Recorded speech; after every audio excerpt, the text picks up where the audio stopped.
And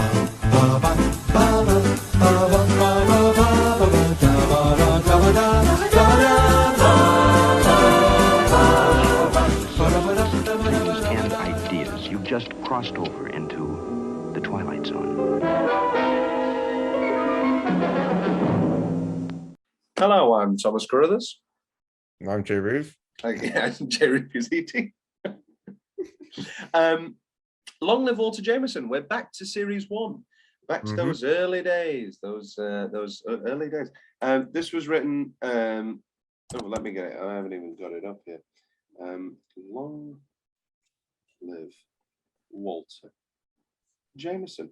I asked you to describe this, Jay, in one word, and you said nihilism. You didn't say it like that. Nihilism. This was written by Charles Beaumont, who wrote, again, many episodes of The Twilight Zone. And then in, I think it was series 4 and 5, he had many ghost written. He had his, he succumbed to Alzheimer's, I believe. And so he had many people writing the episodes based off his ideas. So, an awful lot actually in the 4th season. Like I never heard of episodes being ghost written. Have I ever heard?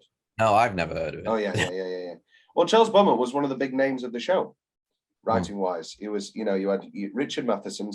When they weren't written by Serling, you had Charles Beaumont, Richard Matheson, and Earl Hamner, really, who were like the people who and George. Oh, what's his name? George something. I'm a terrible fan. But beyond like the odd episode here and the, of course, close to 80 written by Serling himself, Beaumont, Matheson, Earl Hamner, and the guy named George, who I can't remember, were the name writers. And of course, these were the main writers of horror and fantasy and sci-fi at the time. And one of these early episodes from Charles Beaumont is Long Live Walter Jameson, which again made my top 50 because I think it is a lovely little chamber piece and yeah, quite dark and more than I think a novelty. I think it could have been quite an easy novelty episode of just, oh yes, I knew Plato. Oh yeah, it could there, I can see one of those. I mean, nothing has aged worse in the Twilight Zone than their comedy episodes. They could never pull off comedy. And I can see like a slightly comedic version of this, of like, oh, well, I was talking to Willie about that, about he gives somebody notes on a play. And he's like, well, I knew a friend named Willie who was a writer, and he would have said something like this. What was that man's name? William Shakespeare. And of course, that is an episode called The Bard, where from the 4th series, where somebody brings back Shakespeare to help him write TV scripts. You're kidding. Yeah, no, Burt Reynolds is in it. It's not great. That will not be in our top 50. Whereas this small little chamber piece, quite literally just 4 actors, mainly 2. Kevin McCarthy, Edgar Steil, and then later Estelle Winwood and Dodie Heath as Susanna.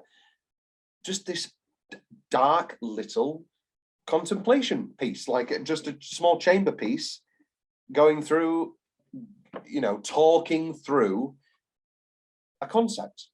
And of course, what for me gets this above that simple premise is that it isn't just that. There is Estelle Winwood who pops in. There is the moments at the beginning. There's lots of little moments that make it for me a larger piece than just 2 people talking. However, the 2 people talking are having such a thrilling, interesting conversation. What did you think of Long Live Walter Jameson, Jay? I thought it was very, very good. Besides the last 20%, but you didn't like Estelle Winwood? No. Okay, well, we'll get to that later then. let's talk about Kevin McCarthy and Edgar Style as Professor Walter Jameson and Professor Sam Kittredge. Sam Kittredge is a character in something. Sam Kittredge. Oh no, I know what it is. It's Mission Impossible. And he's just called Kittredge. Or is he called, is he not? Is he called Sam Kittredge? Where are you? Where are you? Henry Czar. Agent Eugene Kittredge. Henry Czar. I love Henry Czerny. God, I love that first Mission Impossible. I like all the Mission Impossibles. Are you a Mission Impossible fan, Jay? I haven't seen them all. I've only seen the one with oh God, I'm not doing well with names today. 1 second. I've seen the fourth one. Oh, Jeremy Renner and in Dubai and the big tall building. Yes. Yeah, that one's good. Oh, I've seen most of the first one. Great fun. Probably my favorite. And yeah, Philip Seymour Hoffman is the name. Yeah, I've seen 3. Oh yeah, the rabbit's foot. Where's the rabbit's foot? Where's the rabbit's foot? Ethan, where's the rabbit's foot? Yeah, I like it. Yeah. But I haven't seen all of them and not in order. So an interesting way. You've watched the Mission Impossible movies like Memento. yes. Long Live Walter Jameson. So this was directed by Anton Leader. I should always look this up before, and I never do. Did Anton direct any other episodes? Let me get it up. I should look these things up, which I never do. Yes, he did. The Midnight Sun, one of the great episodes, where the sun is hurtling towards Earth. Great episode. Let's talk about Long Live Walter Jameson then. So you enjoyed it for the most part, but then you lost wind when Estelle Winwood showed up. Tommy. Yeah. That didn't work for you. No. Let's talk. Well, before we get there, you're looking at Act 1, Scene 1 of a nightmare. One not restricted to witching hours of dark, rain-swept nights. Professor Walter Jameson, popular beyond words, who talks of the past as if it were the present, who conjures up the dead as if they were alive. And then he talks a little bit. In the view of this man, Professor Samuel Kittredge, Walter Jameson has access to knowledge that couldn't come out of a volume of history, but rather from a black book on black magic, which is to say that the nightmare begins at noon. How long has Kittredge been figuring it out? Don't know. Because like how long can you? Because they're good friends. Yeah, and future father-in-law. Yes. Do you think he's literally just when he starts courting Susanna? And so now his interest is beyond a friendly thing, and now it's that of a possessive, caring father. Yeah, it makes sense. And he's like, oh, how old is this guy? You're supposed to be 51. I like when he goes, I'm 44. You're supposed to be 51. That's a big gap. It's oh, so what? I'm 51. 7 years you got wrong, Walter. Come on. At least, I think I was 49. Right. Let's talk about immortality, Jay. As a kid, I always wanted to be immortal. That was always my one big wish. I would go to bed at night and pray and wish that I was immortal. Why? Being immortal must suck. But everybody is afraid of death. I think everyone has that thing as a kid where they're like, I want to be immortal. And then they grow up and yeah. Let's not get too dark. No. But after losing family members, I cannot even imagine having to watch an entire generation of mine die and outlive them. I mean, that is the end of the Green Mile. The great curse that is placed upon Paul Edgecombe is that he will live forever as an old man. Yeah. That is the great curse, and that he will see everybody he ever loves die. And and as an old man, and that is what's brought up here.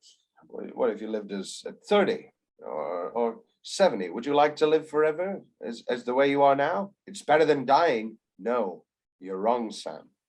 And it's that typical thing with like vampires. And they sort of touch on it in Interview with the Vampire with like Kirsten Dunst being a child. But it's like, what if Brad Pitt didn't get bit when he was sexy 30-year-old Brad Pitt? Like, what if it was just a 65-year-old man with like not full-blown arthritis, but a little bit of arthritis? And it's like, oh, it's not ideal. Again, I bet Kevin McCarthy is very glad that he got chosen when he is this dashing 40-year-old.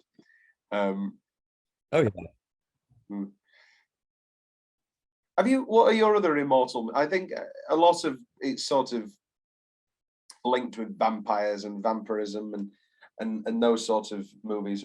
Are there any representations of immortality that stick out to you, Jay, in movies and media?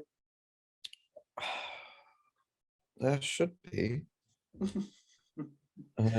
As a kid, I remember watching Highlander. And Highlander, you haven't seen Highlander? Highlander's pretty good. But the big thing with Highlander is that there's the middle montage where obviously Queen wrote the songs for Highlander, and they wrote It's a Kind of Magic, which is great, but they also wrote Who Wants to Live Forever for the film Highlander. And there is this painful montage in the middle where he's literally caring for his wife in the Scottish Highlands. No, maybe I have seen Highlander. It's great with Sean Connery. No, yeah, I think I caught a bit of it at Christmas last year on the TV. And that is the best part of the movie. And all this, and again, Walter touches on it here. I saw my wife and children aging and dying before me. And again, because we have a touch of the romanticism, he's like, well, what if I told you I was old enough to know him? And he's talking about Plato. There's this bust of Plato. And again, it's like, oh, that's nice. That's fun. Oh, I knew Plato, ha, ha, ha. But this is not the story we're telling. And I love that there is a good 5 minutes where the conversation between Walter and Sam is that of Walter deciding whether he can marry Susanna. Because he is accepting in marrying Susanna 50 great years, touch wood, here's hoping. But also, you're going to have to care for her and watch her die. And again, he'll probably have to leave her early, as he did with Estelle Winwood, because like at a certain point, you kind of notice you look exactly the same. Again, 45 Years, a beautiful movie that I adore, and there's a woman who fell through the ice in that 45 years ago. 50 years ago. And they find the corpse, and he talks about it, and he goes, look at me now. And he's this old Yorkshireman, he goes, look at me now, and she look exactly the same as she did all those years ago. And we're all old. And it's just like, I listened to Kirk Douglas's autobiography the other day about Spartacus, and the epilogue is like, this book was really hard to write. I don't enjoy getting old. I'm like, oh my God, it's just, and I think I've never saw this as a like a out and out depressing episode. But then when you said it, it's like, oh no, it is. It's absolutely so bleak. It is. And he was a very interesting character. Ooh. Because he was so bleak with his view on everything, really. Ooh. Like you don't really get a sense. Like the only reason he's alive is because he doesn't have the strength to commit suicide, in his words. Yeah. And then he just gets married, then eventually leaves them. I don't like, there's no like, it feels like he's just living for the sake of living. Yeah. He seems a bit like emotionally dull. It's numb. That's the thing. And then what can break through that? The only thing that can, love. And it's that, and the amount of times, the amount of marriages and loves that he's probably had over this century, over this period of time since Plato, of just knowing, I can't beat love. Look, I know full well 20 years from now, I'm going to have to leave this woman. Or maybe tell her Yeah. the truth and watch her die.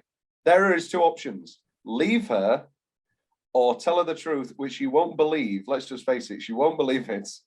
And then watch her No. die. How Yeah. are these choices? It's so wonderful. Let's talk about the episode itself, the Diary of Major Skelton, because it starts off again with this sort of whimsical. He's the perfect history teacher because he knows every. You know, I have the Diary of Major Skelton here, which of course is a real diary that he's just stolen or kept for all these years.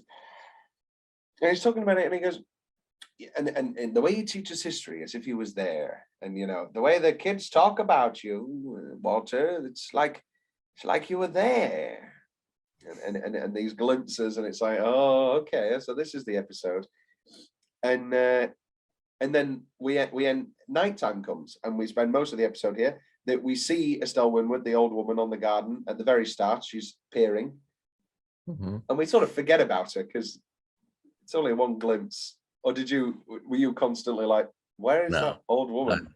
Yeah, I forgot about her. And then I love, you know what I love in this? The tea cozy duster on the chess game.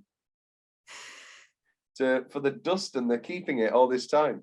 And his big pipe. Have you ever been a chess man, Jay?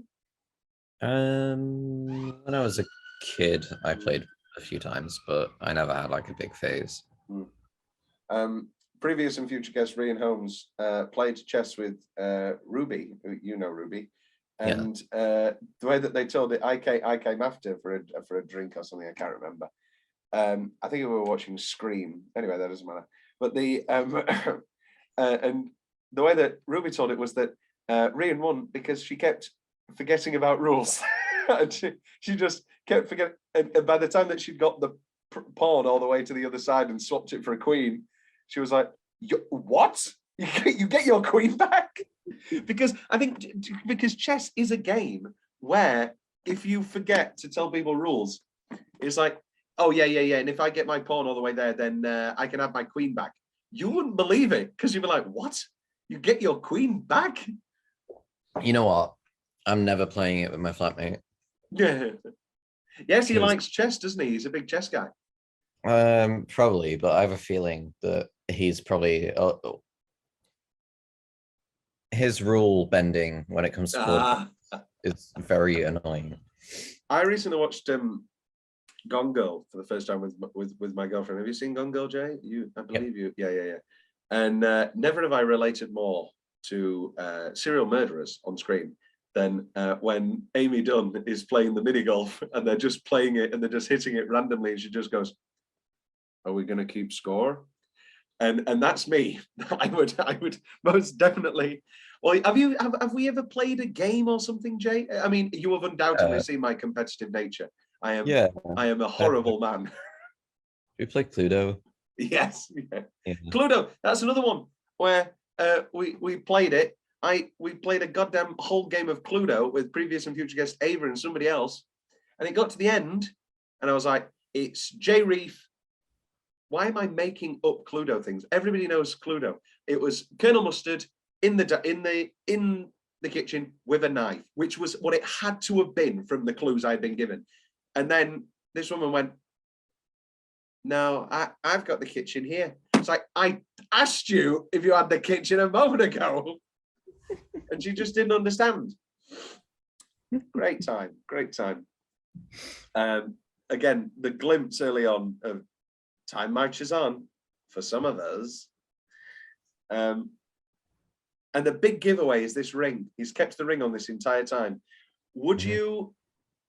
Now, the question is he stupid, or is he just like, does he keep the ring on in the hope that somebody will maybe click and somebody will understand? Or is it just that the ring is sentimental is sentimental to him and is the only thing that he can keep with him through these years?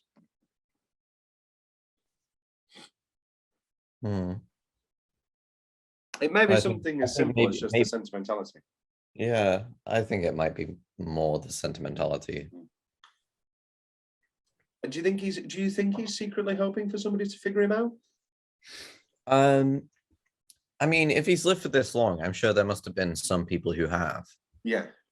But Um, I think but it's more so that he has to wait until they come to him, yeah, because if he goes to them and says, "Hi, I've lived forever," okay, yeah, then that's not gonna fly. yeah,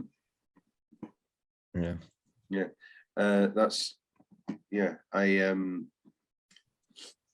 what was I saying? Oh yeah, so the alchemist story. So the story of how he actually became how he actually became immortal all these years. yeah. I thought that the old woman was going to be the alchemist. Okay, that would have been terrible. Yeah. That would have been pretty terrible. I was like, okay, this is an 80s Stephen King story now. Yes, which is my favorite type. It was much better when I realized it was his wife. Yeah, that would have been one hell of a goddamn terrible twist. Yeah. I am the alchemist. I have come to get your. You have lived long enough. Yeah, you have lived too long. It's oh my god, live every day as it counts. What's that? Live every day as it counts. Is that fucking About Time? Oh Jesus Christ, I hate About Time. I hate About Time so much. And Jesus. And then it creeps in, and she comes in. You. Oh no! But I'm confusing it with It's Wonderful Life when he goes, "You're gonna throw away God's greatest gift, life." And I don't think it is about time. It is about time, but it's something else. Make every day as it can. Live every day. To live every day. I can hear an old person. To live every day as it counts. Oh, this is going to annoy me for years. Sorry? It's Titanic. Thank you. Of course, it's Titanic. To live every day as it is. It was the old woman voice. I could hear her. It's when she's talking about Jack. You know, we got to try. There was a person named Jack Dawson on that ship. And because it's from the terrible alternate ending. Have I showed you the alternate ending? Oh my God, how do you know it then? Just my impression of the old lady from Titanic. This is Nonori's being our Susie Dent in Titanic corner. Great tangent. It's death that gives life its point. You want to talk about nihilism? Let's talk about that. So it's a rather bleak sentiment that, of course, gives this episode the punch that it has. I love that it sort of builds up to this thing of the two different ways that he could die now. Is that he's either going to kill himself or the dad's going to kill him. That's the way it seems to be building. And then we remember, oh, there's that old woman. Yep. You're Tom Brown, my husband. Why didn't you like this twist? Did you not like the twist because you thought it was a different twist? It's not that. I don't know. I just felt a bit tack on for you. Felt a bit like, oh, we need an ending. Yeah, a little bit. You would have preferred it. Oh, sorry, go on. I think also I don't know. Yeah, it just felt like, okay, ending. Yeah. Are you talking about the wife of it, or do you also mean him turning to dust, him finally dying? No, that was fine. Yeah, I think I could see perhaps a world where the father kills him. You're not ruining my daughter's life. And then he dies, and then he goes to dust. That could work. But also, I like this like, you know, you may be through with the past, but the past ain't through with you element of, no, the old woman's back. I think there's the fortuitous look of it happening on this night at this very moment. Yeah, I think it's maybe one of the few times where the 25-minute limit for me was a negative. Yeah. I think having all of this happening in the same place on the same night kind of was a bit of a drawback. Yeah. Just for me watching it. No, I agree. I love, and again, those little things. Suddenly he's afraid of death. Yeah.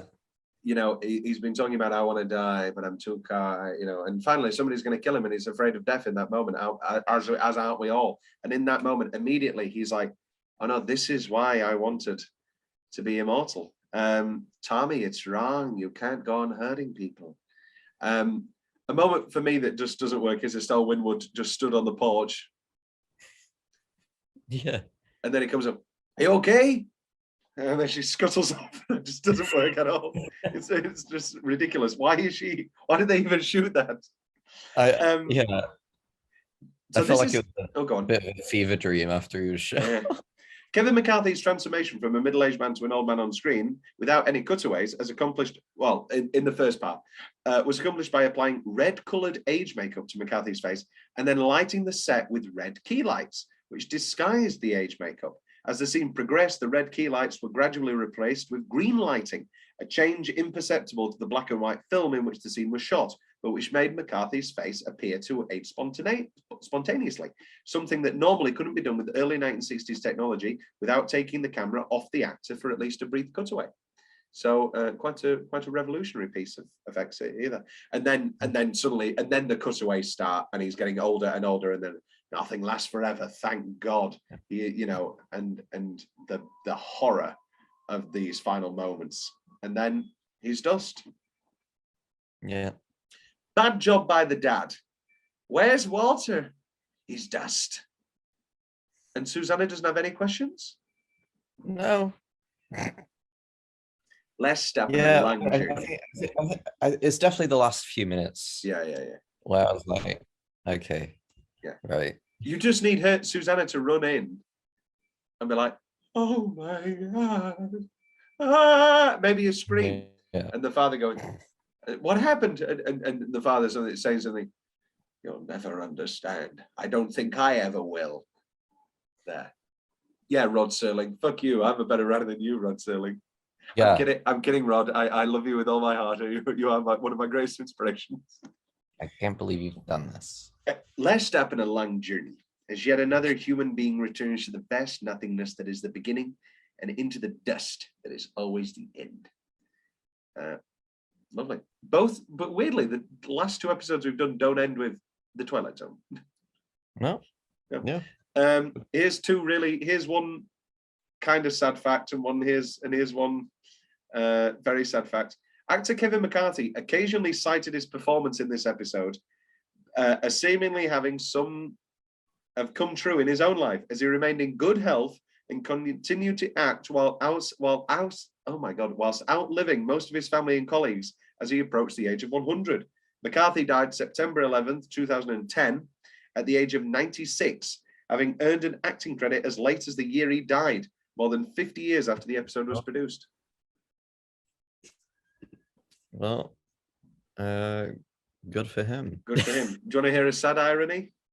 Yeah. Obviously, Charles Beaumont had Alzheimer's, dying at the age of 38. His son, Christopher, noted, he looks 95 and was, in fact, 95 by every calendar except the one on your watch. That was like a Twilight Zone quote. And his lifelong, every calendar except the one on your watch. And then his lifelong best friend, William F. Nolan, further remarked, like his character, Walter Jameson, Chuck just dusted away. If you write my eulogy, Jay, don't say that. Yeah, I definitely won't. Yeah. Tom just dusted away. What? Imagine imagine the shrieking wife going, wait, what? We just dusted away? That's horrible. And then he goes, no, it's like the episode. What episode? Oh my God. What the hell are you talking about? Let's do some ranking. It's better than In Praise of Pip. Yeah. I don't think, is it better than Where Is Everybody? I'd go Where Is Everybody. Pilot episode where he's alone in the town and then it turns out he's in the depravement chamber. Yeah, I know. It's definitely not better than Nightmare at 20,000 Feet. It's just a question of whether it's above In Praise of Pip or whether it's above Where Is Everybody. No, I'd put below. Yeah. We'll put it below. So it's better than In Praise of Pip, though. Yes, Yeah. definitely. You hated him, Fraser Piff. Yeah. What was this episode called? Long Live Walter Jameson. Okay, we have 2 episodes left before this first block of 10 ends, and then we'll do another block of 10 in the future. Don't you worry, Twilight Zone fans. The next 2, our final 2, will be People Are Alike All Over, another one from series 1, a great episode, and Perchance to Dream, which is that also from series 1? Have I done 3 series 1 episodes back to back? Who knows? I think it is. 2 great episodes. Very excited to talk about them. Jay. Don't know what that was. Jay. I don't know what any of this is. Jay, long live Jay Reef.